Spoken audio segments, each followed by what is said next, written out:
días a todos. Muchas gracias, Joan Batalla. Muchas gracias, Cristina Lobillo y el resto de los ponentes que hemos tenido hoy. Brillantes, como siempre, Arturo, Francisco. Bueno, en esta 51 edición, ya estamos en la 51 edición de la reunión anual de Sedigas, estamos abordando ya aspectos tan relevantes como es el rol de la energía sostenible, las energías limpias, sobre la competitividad y la soberanía desde la perspectiva de los gases renovables. Sin duda, asuntos he de mencionar muy oportunos a tenor de la situación que hemos vivido hace apenas una semana y que nos ha hecho quizá reflexionar muchas cosas, pero una de las más importantes que nos ha recordado realmente la verdadera magnitud y la importancia que tiene la energía y que tiene el sistema energético en nuestro día a día, en nuestra vida. Situaciones como la vivida el 28 de abril nos demuestran la importancia de la resiliencia energética, pero también que la transición energética no consiste únicamente en descarbonizar. Avanzar hacia la descarbonización es fundamental, sino también asegurar que contamos con todas las opciones tecnológicas disponibles para superar estas dificultades que se nos pueden ir poniendo en el camino. Pero bueno, no es mi intención tampoco dedicar estos minutos que se me han concedido a diseccionar la crisis reciente en España y en Portugal, de la que seguro que vamos a hablar y ya hemos aludido aquí a lo largo de la jornada de hoy. Pero sí que quiero apoyarme en esta coyuntura para resaltar las cuestiones realmente esenciales que subyacen en este contexto y que son la competitividad, la seguridad y la soberanía energética. Y creo que hacerlo desde la perspectiva de una empresa como BP, con una trayectoria de más de 70 años en España, nos permite aportar una visión pragmática, pero también ambiciosa de qué es lo que está en juego. Y nos encontramos en un momento clave, yo diría que histórico. La transición energética es sin duda un proceso tecnológicamente de reto tecnológico, de transformación tecnológica sin precedentes, en la que seguramente todos los que estamos hoy aquí estamos trabajando para que sea y se lleve a cabo con un gran éxito, pero plantea ciertos retos. Yo creo que muchos de esos retos ya han salido aquí esta mañana en las anteriores intervenciones. Para mí el principal reto es el cómo asegurar que podemos hacer realidad esta transición al mismo tiempo que garantizamos la competitividad y el desarrollo económico para España y para Europa. Ese es el verdadero reto. En un contexto, además, que no nos podemos olvidar que España está liderando el crecimiento económico de la Unión Europea. España tiene una previsión de aumento del Producto Interior Bruto del 2,5%, mientras que otras economías europeas pues, realmente registran crecimientos verdaderamente significativamente menores. Es cierto que estamos liderando el crecimiento, pero también es cierto que a estos datos positivos tenemos que añadir que la productividad de España está por debajo de la Unión Europea y estamos dando pasos hacia una buena dirección, mejorar nuestra productividad, pero seguimos hoy en día por debajo de la Unión Europea. Y aquí Cristina ha comentado antes también, muy importante, el aspecto del coste energético, de la competitividad del coste energético para nuestra industria en Europa frente a otras grandes potencias como Estados Unidos y demás. La Unión Europea ha trazado una hoja de ruta ambiciosa, muy ambiciosa, y que implica sustituir progresivamente los combustibles fósiles por fuentes renovables. En julio del 2021 se presentó el paquete de medidas Fit for 55, que iba dirigido a reducir la emisión de gases de efecto invernadero en la Unión Europea en un 55% con vistas al 2030, siempre referenciado a la emisión de gases que teníamos en el 1990. Más tarde, ya en mayo del 2022, en plena guerra en Ucrania, la Comisión Europea continuó mostrando su compromiso por las fuentes renovables, lanzando iniciativas como la REPower Europe, que hemos mencionado aquí, que nos ha permitido la eliminación gradual de la dependencia de las importaciones rusas en combustibles fósiles. Y esta misma semana, ya hemos también aludido en las anteriores intervenciones, hemos visto cómo la Comisión Europea sigue avanzando hacia el veto del gas ruso con objetivo de eliminar las importaciones de combustible fósil de Rusia antes del 27 y que Cristina nos ha contado muy bien. En fin, los esfuerzos de la Unión Europea en este sentido han continuado produciéndose con otros ejemplos, como es la puesta en marcha en septiembre del 23 de la Directiva de Energías Renovables, que establece objetivos para aumentar el uso de estas energías hasta alcanzar el liderazgo mundial del desarrollo tecnológico en energías renovables y que está pendiente, como todos sabemos, de su transposición aquí a nivel nacional. Y recientemente también se ha impulsado el paquete de gas natural y gases renovables y del hidrógeno, cuyo objetivo es garantizar el buen funcionamiento de los mercados de hidrógeno y del gas natural y la penetración de los gases renovables en el sistema energético. Bien, una hoja de ruta muy ambiciosa que acabo de repasar, pero a la hora de poner cifras sobre esta ambición y según el European Investment Bank, llevar a cabo esta hoja de ruta requerirá más de 500.000 millones de euros al año de inversiones de aquí al 2030. 500.000 millones de euros al año, que no es una magnitud desdeñable, desde luego. Así que esto plantea un reto estructural muy importante y que atiende a una pregunta que creo que, y me atrevo a decir que nos estamos haciendo todos los aquí presentes, y es cómo asegurar esa transición que contribuya a una mejora de la competitividad industrial, pero a la vez no afecte a nuestra dependencia energética. Necesitamos soluciones que reduzcan las emisiones al mismo tiempo que mantener el tejido industrial, el empleo y la seguridad de suministro, tal y como establece la brújula de la competitividad, el Clean Industrial Deal y el Plan para una energía asequible. Son marcos claros que se centran en establecer las prioridades económicas de la Unión Europea para mejorar su competitividad, fortalecer la dependencia que tiene la Unión Europea de otros países terceros como Estados Unidos o como China. Y para todo ello, en mi opinión, es absolutamente imprescindible acelerar el desarrollo y la producción de tecnologías limpias. Acelerar, en definitiva, la transición energética, pero si bien una transición energética ordenada, justa y asequible.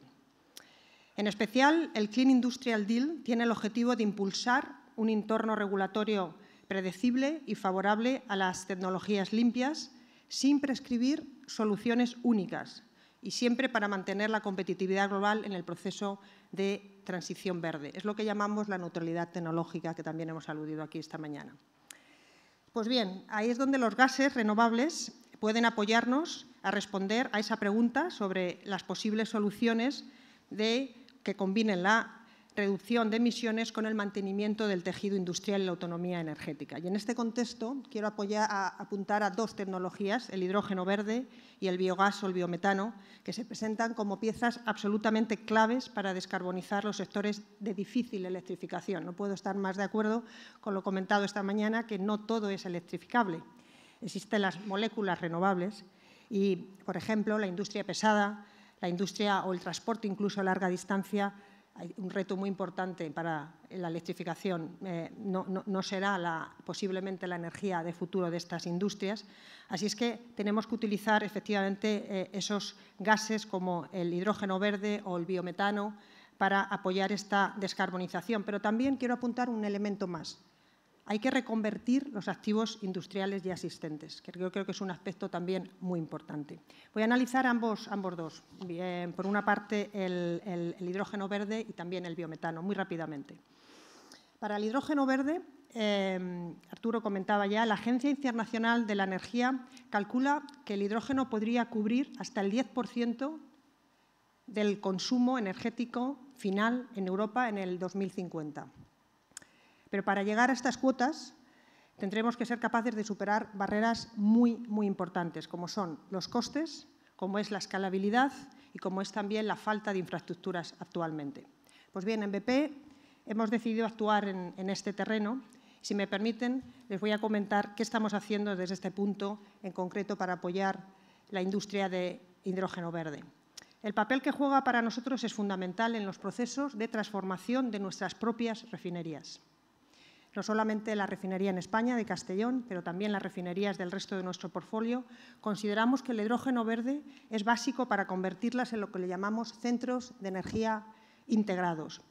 ¿Qué significa centro de energía integrado? Pues bien, es lo mismo que decir que en una instalación donde se producen actualmente combustibles tradicionales, se producirán a la vez combustibles renovables y también hidrógeno verde. Ese es nuestro concepto de cómo queremos descarbonizar la industria del refino. Una pieza fundamental en este proceso, quiero aludir a la planta de hidrógeno verde que estamos desarrollando ya de manera conjunta con Iberdrola. 25 megavatios de capacidad de electrolisis, equivalentes a producir 2.800 toneladas de producción anual de hidrógeno verde y también más de 23.000 toneladas de CO2 evitadas anualmente. En febrero de este año hemos arrancado la construcción y prevemos comenzar a operar en el próximo semestre del año 2026. Por tanto, el hidrógeno verde ya es una realidad en nuestra industria. El hidrógeno verde también quiero aclarar que sustituye al hidrógeno que ya utilizamos en nuestros procesos productivos, el hidrógeno gris producido a partir de gas natural y que efectivamente lo utilizan las refinerías en sus procesos habituales. Es la mayor planta en España, de momento, a llegar a una fase de construcción y el proyecto representa más de 70 millones de euros de inversión. Pero sobre todo representa una visión muy clara y es aprovechar, como decía antes, los activos de los que ya disponemos, las instalaciones que ya disponemos, las redes, el talento industrial que tenemos en España para acelerar esa transición. En fases posteriores del proyecto vemos que el hidrógeno verde producido desde nuestra refinería también podría utilizarse para industrias de muy difícil descarbonización en la Comunidad Valenciana, donde operamos, como es el caso de la industria cerámica, en sustitución también del gas natural que utilizan en sus procesos. Así es que el hidrógeno verde es una realidad en nuestra industria hoy en día, pero no quiero pasar por alto algo que es absolutamente fundamental y que no podemos obviar, y es la necesidad de certidumbre. Lo hemos también aquí hablado anteriormente. Para avanzar en esta senda es esencial contar con un marco regulatorio estable y predecible, un marco que reconozca el valor de estos proyectos, como son los de sustitución de hidrógeno gris por hidrógeno verde, y sin ir más lejos, sobre todo, facilitar el acceso a instrumentos de financiación, claramente como el Banco del Hidrógeno Europeo o el PERTE, que es proyectos estratégicos que requieren financiación conjunta, público y privada. Sin esto es muy difícil que estos proyectos salgan adelante. También quería hablar un poquito con el de biometano, que tiene un papel absolutamente fundamental. En relación al biometano, creemos que constituye una potente herramienta de descarbonización, adicional y complementaria a otras energías de eficiencia energética, como es las otras energías renovables o hidrógeno verde. Tienen también un gran potencial el biometano en España, sin ninguna duda, así lo vemos, especialmente en el sector industrial, ya lo hemos comentado aquí, al ser capaz de integrarse en los procesos existentes sin necesidad de inversiones adicionales. Y también se espera que en el conjunto del sistema español el biometano pueda superar el 10% del consumo final en el sector del gas natural en el 2030. Así es que hidrógeno verde, biometano, absolutamente pieza clave en la descarbonización desde el punto de vista de gases renovables.